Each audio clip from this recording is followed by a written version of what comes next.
Bună, dragilor, și bine ați venit la o nouă citire. Dacă titlul te-a atras, înseamnă că ai aici cu siguranță un mesaj pentru tine. Îți mulțumesc pentru că mă urmărești, îți mulțumesc pentru că mi-ești alături. Dacă vrei și tu astfel de citire, te invit oricând, cu drag, doar pe aplicația de tarot și astrologie, Cristina Zurba, disponibilă atât pe iPhone cât și pe Android. La baza pachetului avem așa, pajul de spade, 7 de bâte. Deci aici discutăm despre o perioadă în care tu ești foarte curios sau curioasă, vrei să afli mai multe, vrei să cunoști oameni noi. De asemenea, poate să fie vorba și despre o perioadă în care ești mult mai stăpân pe tine, văd pe cineva care ia atitudine. Poate e o perioadă în care tu iei atitudine la muncă, în casă, în viața privată. Este clar aici vorba, uite, despre foarte mult curaj pe care tu îl ai. De asemenea, discutăm și despre o perioadă în care lucrurile devin mult mai stabile, mult mai puternice și da, cu 7 ăsta de bâte eu mă gândesc că e vorba și de o perioadă în care lucrurile încep să se așeze fizic, da? Practic. Bun, hai să vedem acum pentru tine. Pentru tine avem Ermitul, o conexiune cu zodia Fecioară. Pentru tine văd aici o conexiune foarte puternică cu o persoană foarte izolată. E vorba de o persoană înțeleaptă, cineva care simte nevoia de liniște și de pace. Poate să fie vorba și despre o persoană care își dorește foarte multă înțelepciune, își dorește foarte multă liniște. Poate pur și simplu pentru alții să fie o perioadă în care voi sunteți mai retrași, mai izolați, e vorba de o perioadă în care dați un pas în spate, e vorba de o perioadă în care începeți să vedeți lucrurile mai clar. Hai să vedem despre ce este vorba cu Ermitul.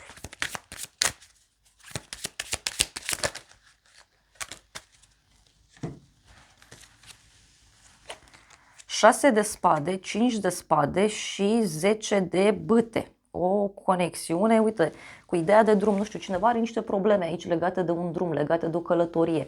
De asemenea, este vorba și despre o persoană aici care se simte pur și simplu împovărată de anumite activități pe care le are de făcut. În unele cazuri poate să fie vorba și despre o problemă aici foarte serioasă legată de ideea de distanță. Da? Deci distanță, nu știu, între tine și cineva, distanță între tine și anumite persoane. Mai vreau un mesaj.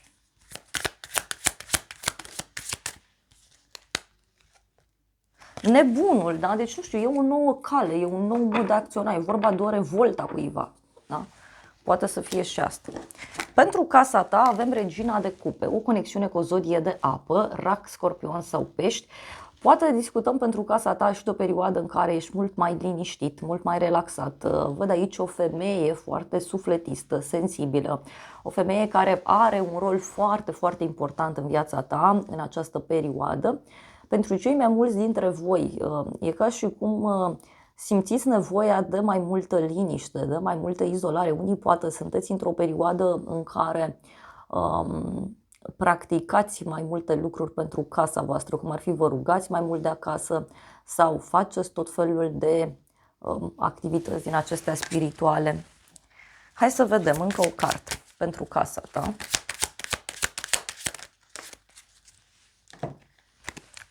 Și avem așa, pajul de bâte, 10 de spade.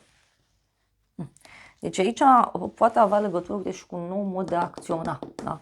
Poate, uite, cu 10-le ăsta de spade să reprezinte și o persoană foarte curioasă, dar totuși cineva care e hotărât sau hotărâtă să acționeze într-un mod matur. Cineva care zice, gata, până aici au funcționat lucrurile, de acum înainte e nevoie să acționez într-un mod matur.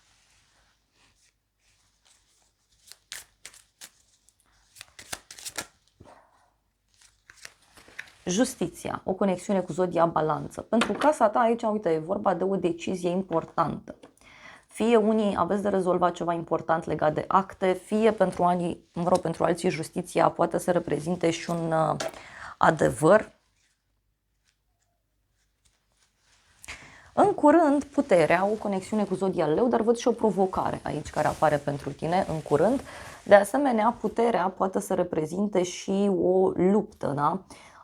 O luptă între tine și cineva anume. Unii poate aveți legătură aici cu un personaj care e ceva mai orgolios sau o persoană care este mai geloasă, mai posesivă pe un anumit teritoriu.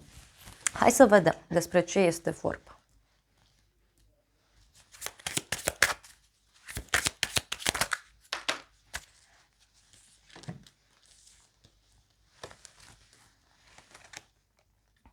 ermitul și puterea. Da?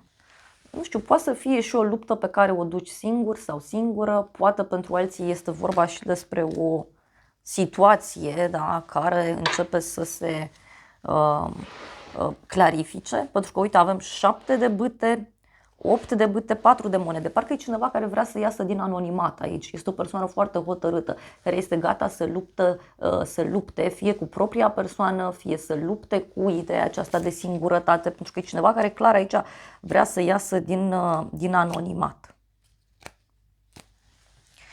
Ce o să te mire? 5 de spade. Da? Ce o să te surprinde aici are legătură cu o nedreptate pe care cineva o face sau o persoană care își urmărește propriul interes dintr-un anumit punct de vedere. Ce o să te mire cu 5-ul de spade poate avea legătură și cu o persoană mai complicată. Uite, avem așa, 10 de cupe, împărăteasa și marea preoteasă. Poate niște secrete care se află, niște discuții care au loc, discuții care țin de bani, discuții care țin de grija față de cineva. Văd aici totuși energia unei femei care este foarte, foarte idealistă.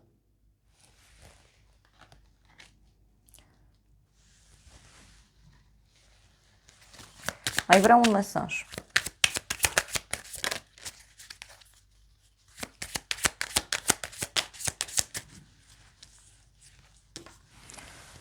Optul de spade, ce o să te mire? E vorba de o persoană mai dură, da?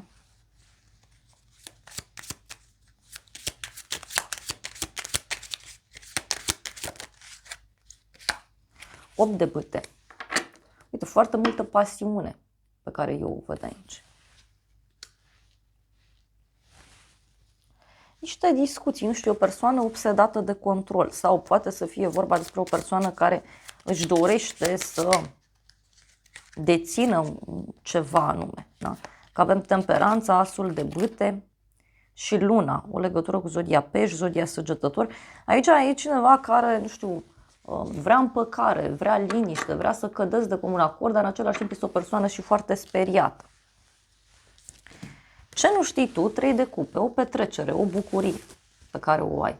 Sau cineva din jurul tău care petrece, cineva care se bucură. Tot 3-ul de cupe poate să reprezinte și o primă realizare, o primă victorie. Hai să vedem ce nu știi tu. Și avem așa, 6 de monede, 2 de cupe. Ce nu știi tu?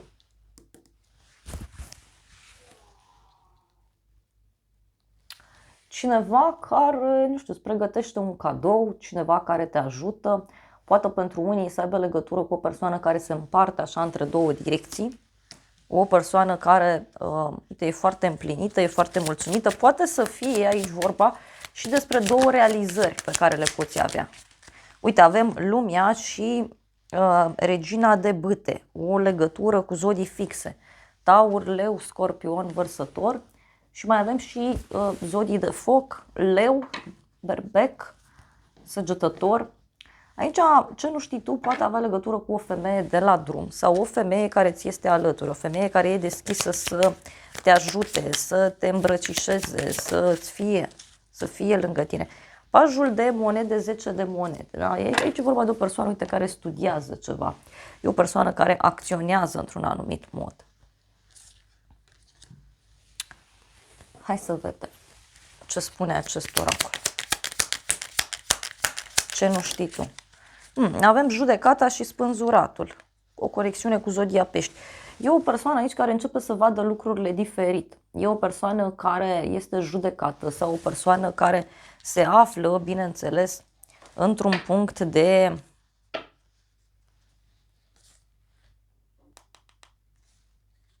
într-un punct limită. Uite, cineva care regretă în legătură cu niște probleme care țin de dragoste. O persoană care se simte pedepsită.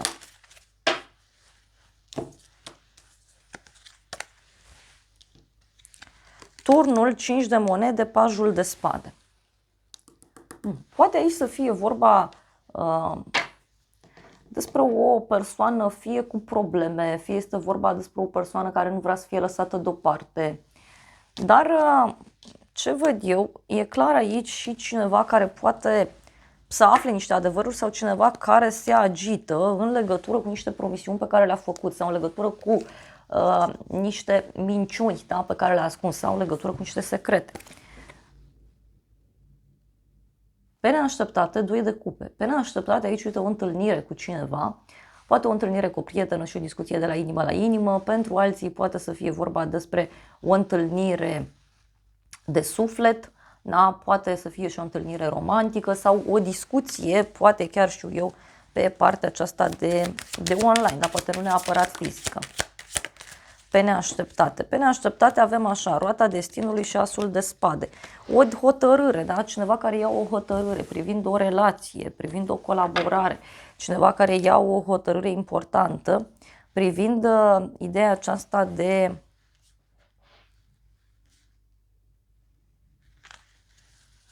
dragoste, dar poate e ceva ce ține și de bani.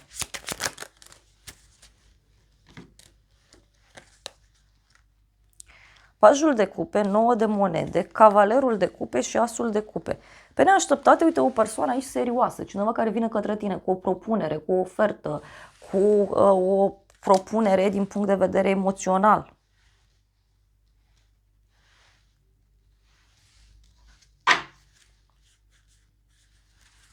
Mai vreau un mesaj. 8 de monede. Cineva care începe să acționeze. Uite, și e vorba de o persoană, uite, vorba de un bărbat care pur și simplu o ia razna aici.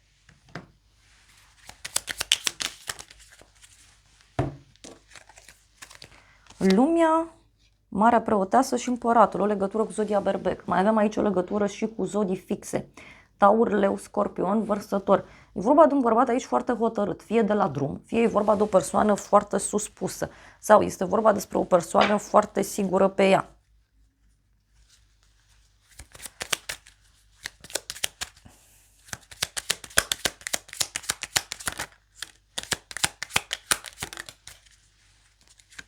Trei de spade, steaua, o conexiune cu un vărsător avem aici. Poate e un adevăr pe care cineva îl spune sau cineva care este pregătit sau pregătită să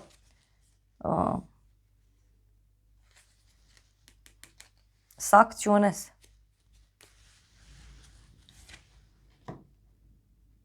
Ce o să te mire cavalerul de monede?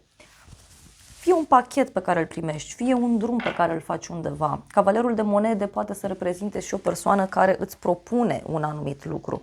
Poate să reprezinte și un prieten sincer care apare în drumul tău.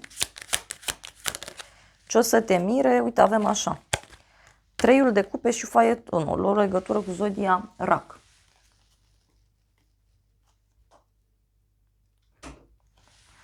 O bucurie, da? Sau poate chiar să te surprindă o invitație pe care o primești undeva anume.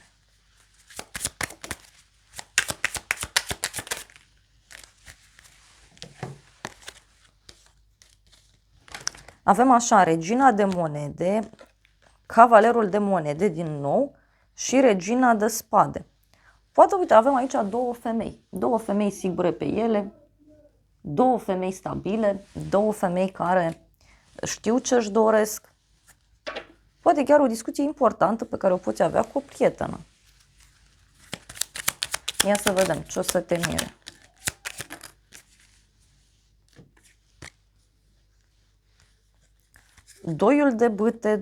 Doiul de spade, 10 de bâte, 7 de monede și 6 de bâte.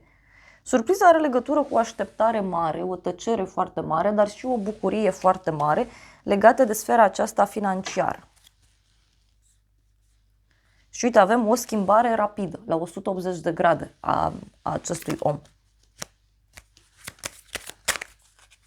Poate o dovadă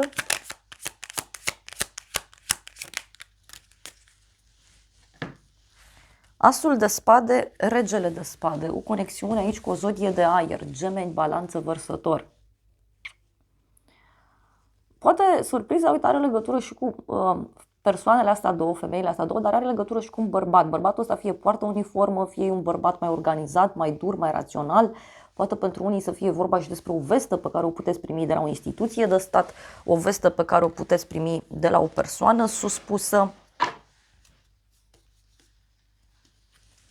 Hai să vedem despre ce este vorba. Hai să vedem ce spune acest tarot. S-a întors o carte, cheia, o evadare. Uite, e ca și cum cineva evadează. Uite, avem femeia, cheia și norocul. Deci o informație pe care o primești de la o femeie. Și de asemenea, ce văd aici e vorba despre o veste importantă care are legătură și cu un noroc. Da? Deci o persoană norocoasă, din ce văd aici.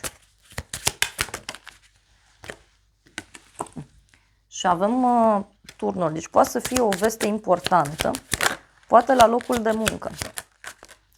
Dar ce o să te mire pe tine? Uite, sinceritate și drum. O persoană care e sinceră în legătură cu un drum sau o persoană sinceră în legătură cu o călătorie.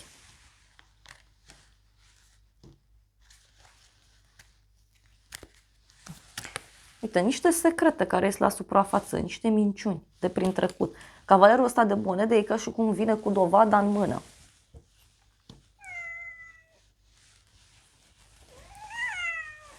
Hai să vedem ce spune acest oracol.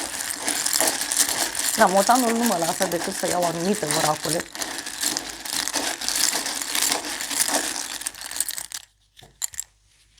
Să știți că a dat turnul jos de pe masă motanul. Deci aici eu cred că e vorba de niște măști care cad jos.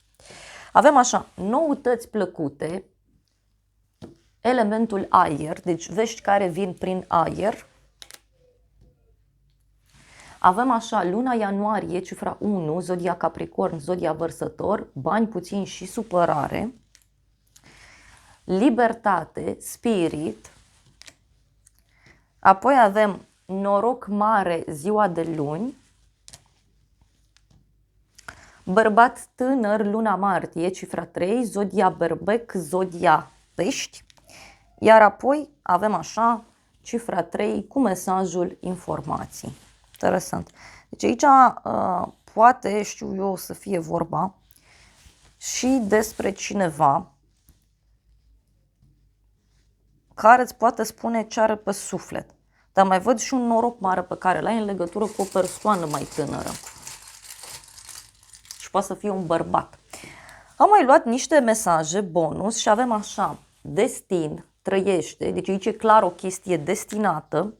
Apoi avem așa, luna iunie, cifra 6, zodia Rac, zodia Gemeni, cineva care dorește să te revadă. Ziua de duminică cu mesajul dragoste sinceră.